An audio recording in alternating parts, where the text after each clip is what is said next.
Hi everyone! In this video, I will show you how to lock formulas in Google Sheets to prevent accidental edits. First, click and drag to select the cell or range that contains your formulas.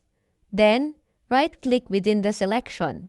From the menu that appears, scroll down and hover over View More Cell Actions. Then, from the options that appear, choose Protect Range.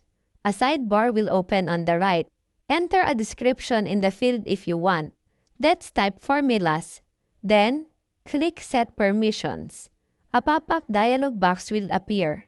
From here, you can choose who can edit the range.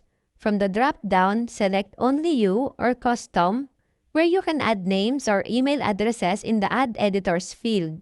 Let's select the Only You option. Then, click Done. Now, if someone tries to edit the formula, they will not be able to change it. So, that is how you lock formulas in Google Sheets. I hope you find this tutorial helpful. Thanks for watching.